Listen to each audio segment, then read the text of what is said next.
The morning sun rose over Rome, casting golden light across the city's crowded streets as thousands of citizens moved toward the enormous amphitheaters. Merchants shouted, selling food and wine to eager spectators. Families arrived together, children perched on their fathers' shoulders, all excited for a day of entertainment. The atmosphere felt festive, almost like a holiday. Yet beneath the excitement lay a darker reality. The arena was not a place of sport in the modern sense. It was a stage where suffering, fear, and death would soon become a public spectacle. The origins of these events stretched back centuries. Early Romans had held small combat games during funerals to honor important dead men. Over time, these rituals evolved into something far larger and far more brutal.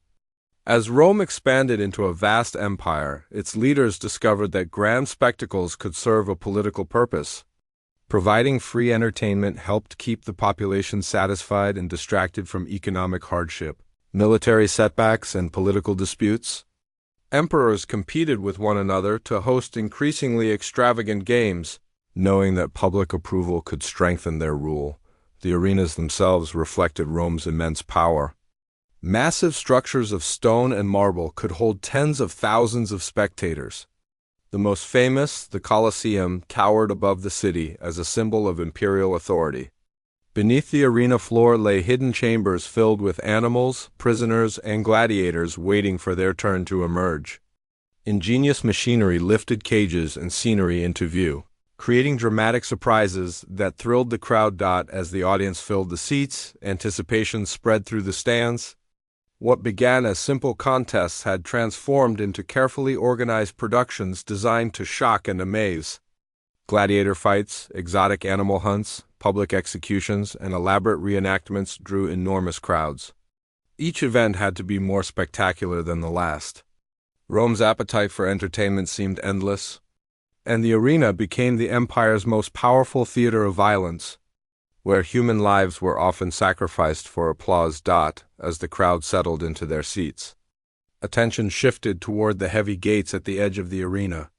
Behind them waited the men whose lives would soon hang in the balance.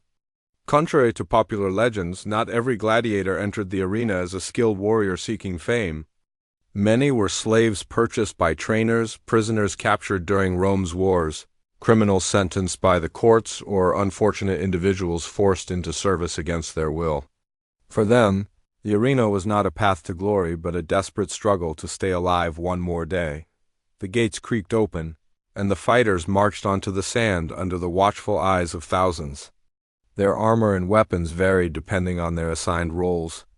Some carried shields and short swords, while others wielded nets, tridents, or long spears. Although many gladiators underwent rigorous training, not all were given equal chances of survival. Arena organizers often paired inexperienced fighters against seasoned veterans to create dramatic and bloody contests. The goal was not fairness, but entertainment. As combat began, the spectators erupted with excitement. Steel clashed against steel as fighters circled one another, searching for weaknesses. Every strike could mean victory or death. Injuries were common, and the sand quickly became stained with blood. When a gladiator fell, the crowd often played a role in deciding his fate. Cries rang out from the stands as spectators demanded mercy or death, turning life-and-death decisions into public entertainment. Even successful gladiators faced a grim future. A victory today offered no guarantee of survival tomorrow. Popular fighters were repeatedly sent back into combat because they attracted larger audiences. Each appearance increased the chance of a fatal wound. Some became famous throughout the empire, admired by crowds and celebrated like celebrities. Yet their lives remained controlled by others. In Rome's arenas, human beings became commodities. Their courage, pain, and suffering were transformed into a spectacle designed to satisfy an audience hungry for ever greater thrills. No matter the cost, for many condemned prisoners, entering the arena did not mean facing another human opponent. Instead, they were forced to confront some of the most dangerous animals the ancient world could offer. Long before the spectacle began, Roman hunters and traders traveled across Africa, Asia, and distant regions of the empire to capture exotic creatures. Lions from North Africa, leopards from the wilderness, Bears from remote forests, and even powerful elephants were transported thousands of miles to Rome. Their arrival amazed citizens who had never seen such animals before. But the excitement came at a terrible cost. As the crowd filled the amphitheater, workers prepared the arena for one of the day's most anticipated events.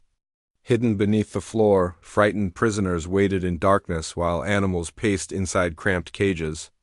When the signal was given, elaborate mechanisms lifted the cages into the arena. The gates opened and the predators emerged to the cheers of thousands. Many victims had little chance of survival. Some were chained to posts or left completely unarmed. Others received crude weapons that offered almost no protection against powerful beasts. Terrified prisoners desperately searched for escape routes, but there were none. The arena had been designed to trap them in full view of the audience. Every movement, every scream, and every attempt to survive became part of the spectacle. Roman organizers often transformed these executions into dramatic performances. Famous myths and legends were reenacted using real people as the victims. A prisoner might be forced to portray a legendary character only to meet a horrific death before the crowd.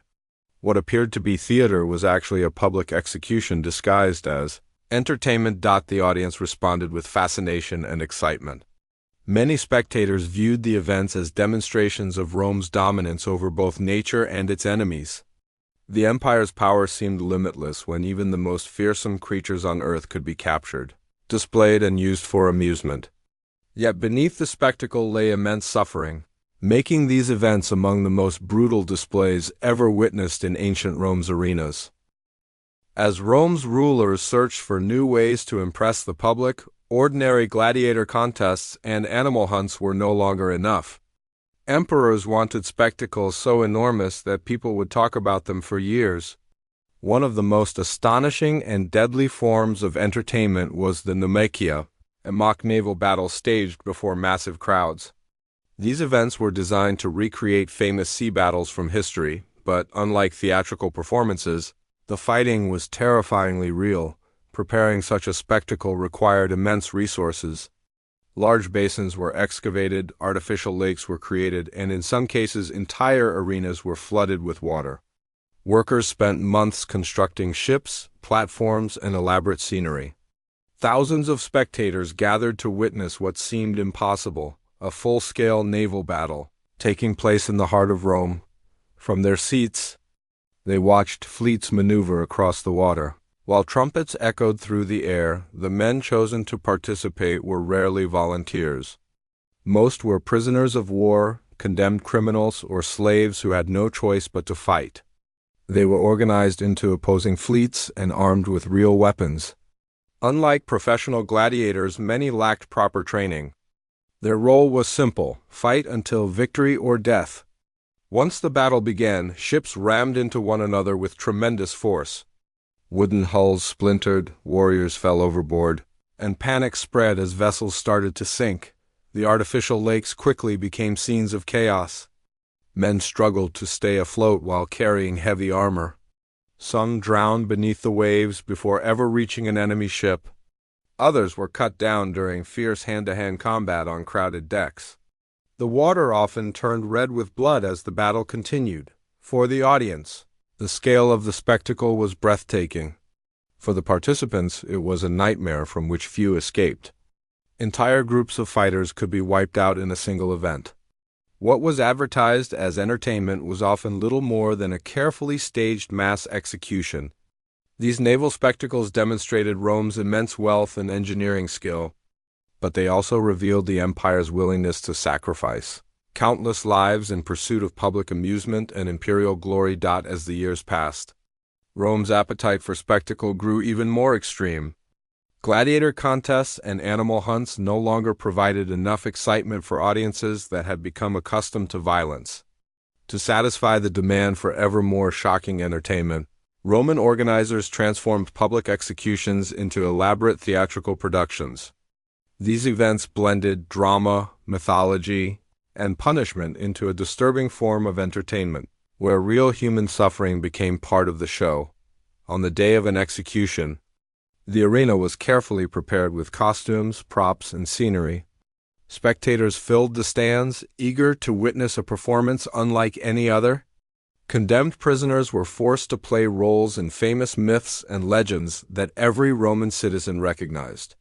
They were dressed as heroes, villains, gods, or mythical figures, but the ending was never fictional. Instead of actors pretending to die, the victims faced real and often horrific deaths before thousands of cheering spectators.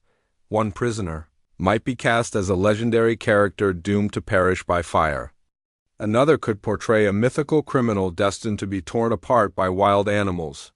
Some were tied to elaborate devices designed to make their executions appear dramatic and memorable.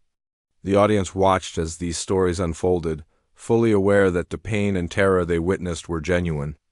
What should have been a solemn act of punishment became a public spectacle meant to entertain. The cruelty often extended beyond the execution itself. Organizers competed to create increasingly elaborate scenarios that would surprise and shock the crowd. Special effects, hidden mechanisms, and exotic animals were used to heighten the drama. The more unusual the punishment, the greater the applause from the audience. For many Romans, these performances symbolized the power of the state. Criminals and enemies were publicly humiliated and destroyed before the eyes of society. Yet the events also revealed a darker side of Roman culture, where compassion was often overshadowed by a fascination with violence. The arena blurred the line between theater and torture until it nearly disappeared altogether. In this world, death was not merely a sentence, it was a performance, carefully staged for the enjoyment of the crowd. For centuries, the arenas of Rome stood at the center of public life. Crowds packed the seats, emperors sponsored increasingly grand spectacles, and violence was celebrated as entertainment. Yet even in a society accustomed to bloodshed, there were voices that questioned whether these events had gone too far. Philosophers, writers, and some political leaders argued that constant exposure to cruelty was damaging the character of the Roman people. They believed the games encouraged brutality, desensitized citizens to suffering, and turned human life into something cheap and disposable. As the Roman Empire changed, attitudes toward the arena slowly began to shift. Economic pressures made the spectacles increasingly expensive to organize. Importing exotic animals, training gladiators, and constructing elaborate productions required enormous sums of money. At the same time, new religious beliefs were spreading throughout the empire. Christianity, which emphasized mercy, compassion, and the value of human life, challenged many of the traditions that had long defined Roman entertainment. Stories circulated of individuals who openly criticized the games. Some were horrified by the cheering crowds that celebrated death and suffering. Others questioned why prisoners, slaves, and captives were treated as objects rather than human beings. Gradually, support for the bloodiest spectacles began to weaken. Certain forms of public execution became less common, and officials introduced restrictions on some arena events. The decline was slow rather than sudden. For many Romans, the games remained a cherished tradition. But over time, the cultural and religious foundations that had supported the spectacles began to crumble. Emperors issued decrees limiting various forms of combat and execution, and the grand arenas that once echoed with thunderous applause saw fewer and fewer events. Eventually, the age of Rome's most brutal spectacles came to an end. The mighty amphitheaters remained, but the crowds disappeared. Today, the ruins of places like the Colosseum still stand as reminders of both Rome's extraordinary achievements and its darkest excesses. They tell a story of a civilization capable of remarkable engineering, military power, and cultural influence, yet also willing to transform human suffering into entertainment on a massive scale. The silence of those ancient stones serves as a lasting warning about the dangers of treating cruelty as spectacle.